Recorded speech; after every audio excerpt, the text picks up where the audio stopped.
Marianne's preserver, as Margaret, with more elegance than precision, had styled Willoughby, called at the cottage early the next morning to make his personal inquiries.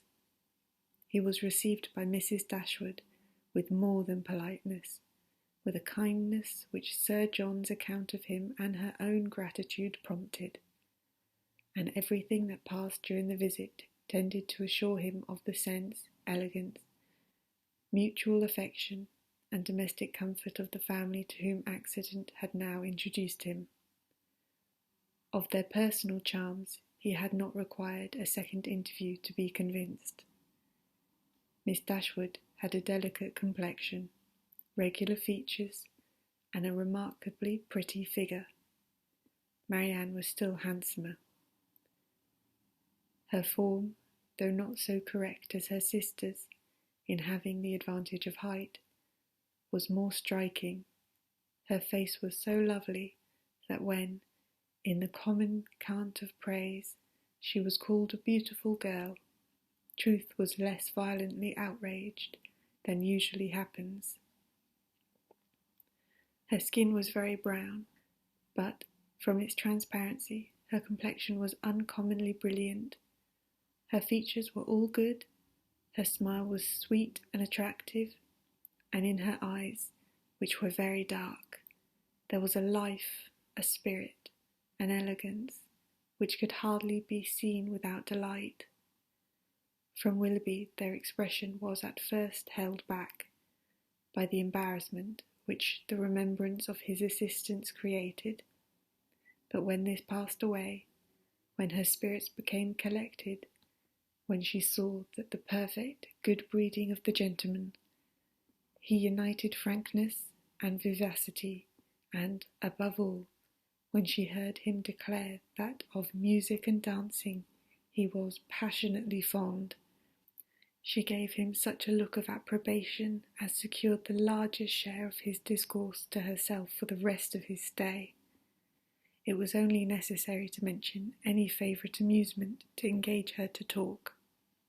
She could not be silent when such points were introduced, and she had neither shyness nor reserve in their discussion. They speedily discovered that their enjoyment of dancing and music was mutual, and that it arose from a general conformity of judgment in all that related to either. Encouraged by this to a further examination of his opinions, she proceeded to question him on the subject of books. Her favourite authors were brought forward and dwelt upon with so rapturous a delight that any young man of 25 must have been insensible indeed not to become an immediate convert to the excellence of such works, however disregarded before. Their taste was strikingly alike. The same books, the same passages were idolized by each, or, if any difference appeared, any objection arose, it lasted no longer than till the force of her arguments and the brightness of her eyes could be displayed. He acquiesced in all her decisions, caught all her enthusiasm, and long before his visit concluded, they conversed with the familiarity of a long-established acquaintance. "Well, Marianne," said Eleanor, as soon as he had left them, "for one morning I think you have done pretty well. You have already ascertained Mr. Willoughby's opinion in almost every matter of importance. You know what he thinks of Cowper and Scott. You are certain of his estimating their beauties as he ought, and you have received every assurance of his admiring Pope no more than is proper. But how is your acquaintance to be long supported, under such extraordinary dispatch of every subject for discourse? You will soon have exhausted each favourite topic. Another meeting will suffice to explain his sentiments on picturesque beauty and second marriages. Then you can have nothing further to ask." "Eleanor," cried Marianne, "is this fair? Is this just? Are my ideas so scanty? But I see what you mean. I have been too much at my ease, too happy, too frank. I have erred against every commonplace notion of decorum. I have been open and sincere when I ought to have been reserved, spiritless, dull, and deceitful. Had I talked only of the weather and the roads, and had I spoken only once in 10 minutes, this reproach would have been spared. My love, said her mother, you must not be offended with Eleanor. She was only in jest. I should scold her myself if she were capable of wishing to check the delight of your conversation with our new friend. Marianne was softened in a moment. Willoughby, on his side, gave every proof of his pleasure in their acquaintance, which an evident wish of improving it could offer. He came to them every day. To inquire after Marianne was at first his excuse, but the encouragement of his reception, to which every day gave greater kindness, made such an excuse unnecessary before it had ceased to be possible by Marianne's perfect recovery. She was confined for some days to the house, but never had any confinement been less irksome. Willoughby was a young man of good abilities, quick imagination, lively spirits, and open, affectionate manners. He was exactly formed to engage Marianne's heart, for, with all this, he joined not only a captivating person, but a natural ardour of the mind, which was now roused and increased by the example of her own, and which recommended him to her affection beyond everything else. His society became gradually her most exquisite enjoyment. They read, they talked, they sang together. His musical talents were considerable, and he read with all the sensibility and spirit which Edward had unfortunately wanted. In Mrs. Dashwood's estimation, he was as faultless as in Marianne's, and Eleanor saw nothing to censure in him but a propensity in which he strongly resembled and peculiarly delighted her sister, of saying too much, what he thought on every occasion, without attention to persons or circumstances, in hastily forming and giving his opinion of other people, in sacrificing general politeness to the enjoyment of undivided attention where his heart was engaged, and in slighting too easily the forms of worldly propriety. He displayed a want of caution which Eleanor could not approve, in spite of all that he and Marianne could say in its support. Marianne now began to perceive that the desperation which had seized her at 16 and a half of ever seeing a man who could satisfy her ideas of perfection had been rash and unjustifiable. Willoughby was all that her fancy had delineated in that unhappy hour, and in every brighter period, as capable of attaching her, and his behaviour declared his wishes to be in that respect as earnest as his abilities were strong. Her mother, too, in whose mind not one speculative thought of their marriage had been raised by his prospect of riches, was led before the end of a week to hope and expect it, and secretly to congratulate herself on having gained two such sons-in-laws as Edward and Willoughby. Colonel Brandon's partiality for Marianne, which had so early been discovered by his friends, now first became perceptible to Eleanor, when it ceased to be noticed by them. Their attention and wit were drawn off to his more fortunate rival, and the raillery which the other had incurred before any partiality arose was removed, when his feelings began really to call for the ridicule so justly annexed to sensibility. Eleanor was obliged, though unwillingly, to believe that the sentiments which Mrs. Jennings had assigned him for her own satisfaction were now actually excited by her sister, and that, however a general resemblance of disposition between the parties might forward the affection of Mr. Willoughby, an equally striking opposition of character was no hindrance to the regard of Colonel Brandon. She saw it with concern, for what could a silent man of 35 hope, when opposed by a lively one of 25? And as she could not even wish him successful, she heartily wished him indifferent. She liked him, in spite of his gravity and reserve. She beheld in him an object of interest. His manners, though serious, were mild, and his reserve appeared rather the result of some oppression of spirits than of any natural gloominess of temper. Sir John had dropped hints of past injuries and disappointments, which justified her belief of his being an unfortunate man, and she regarded him with respect and compassion. Perhaps she pitied and esteemed him the more because he was slighted by Willoughby and Marianne, who, prejudiced against him for being neither lively nor young, seemed resolved to undervalue his merits. "Brandon is just the kind of man," said Willoughby one day, when they were talking of him together, "whom everybody speaks well of, and nobody cares about, whom all are delighted to see, and nobody remembers to talk to." "That is exactly what I think of him," cried Marianne. "Do not boast of it, however," said Eleanor, "for it is injustice in both of you. He is highly esteemed by all the family at the Park, and I never see him myself without taking pains to converse with him." "That he is patronised by you," replied Willoughby, "is certainly in his favour. But as for the esteem of others, it is a reproach in itself. Who would submit to the indignity of being approved by such women as Lady Middleton and Mrs. Jennings, that could command the indifference of anybody else?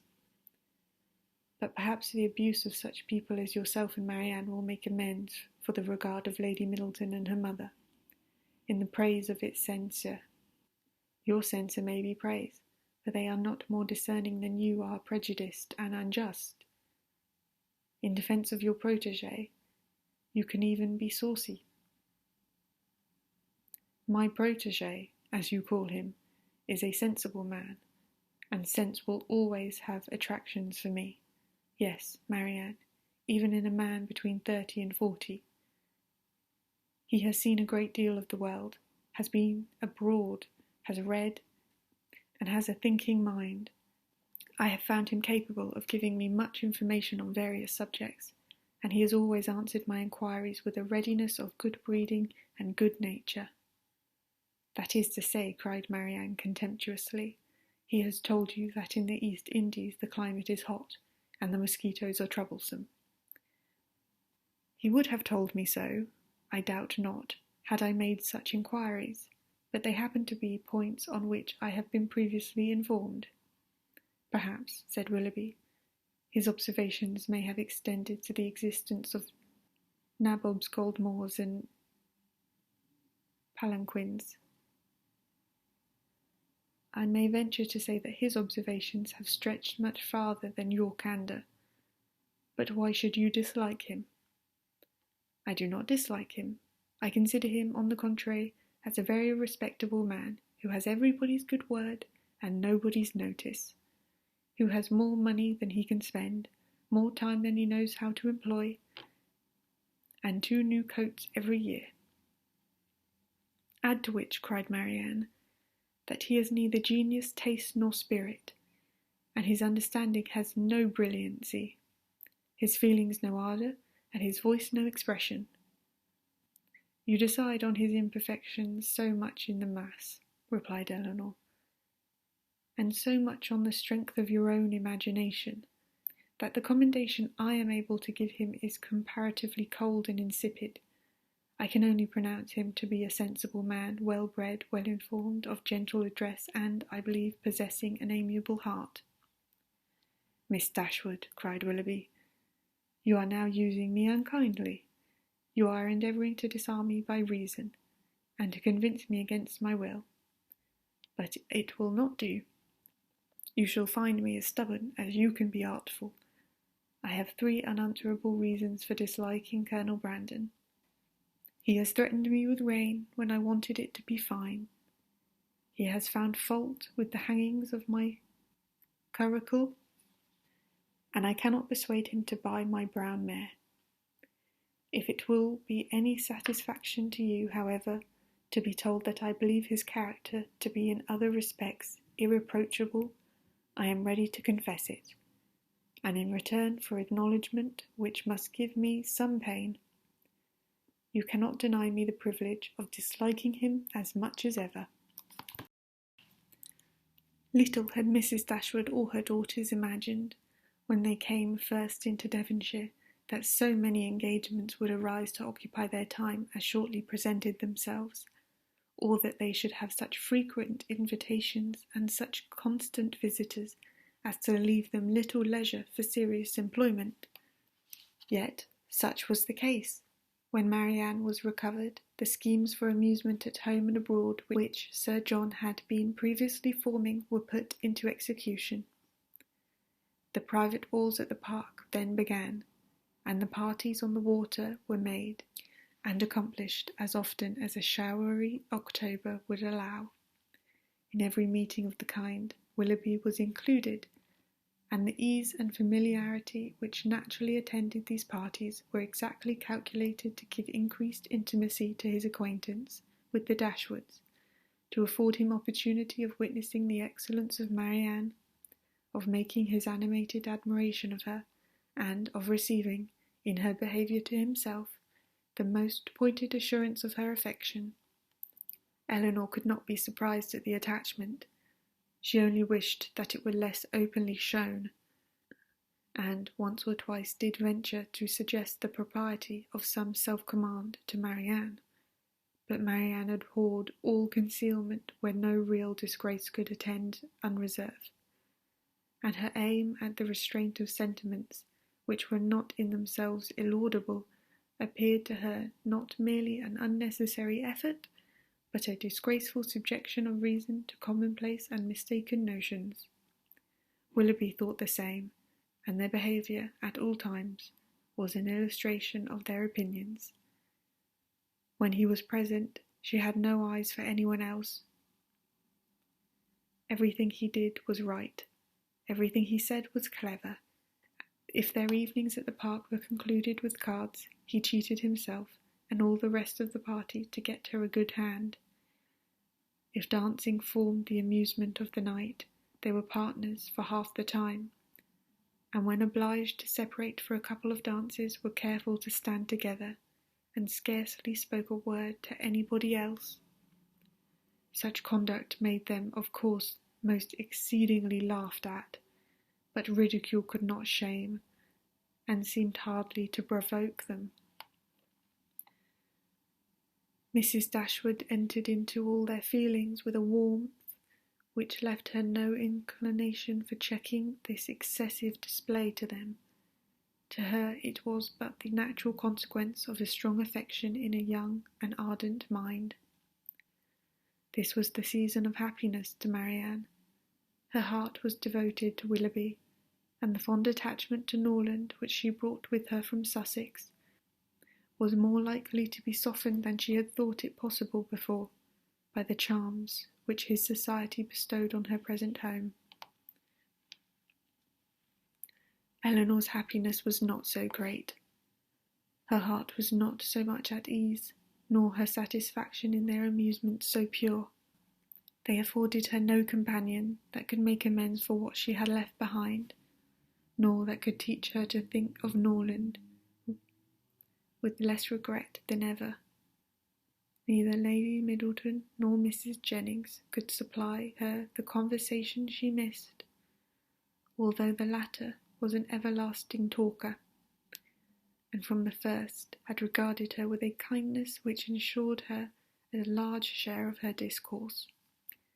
She had already repeated her own history to Elinor 3 or 4 times, and had Elinor's memory been equal to her means of improvement, she might have known very early in their acquaintance all the particulars of Mr. Jennings's last illness, and what he said to his wife a few minutes before he died. Lady Middleton was more agreeable than her mother, only in being more silent.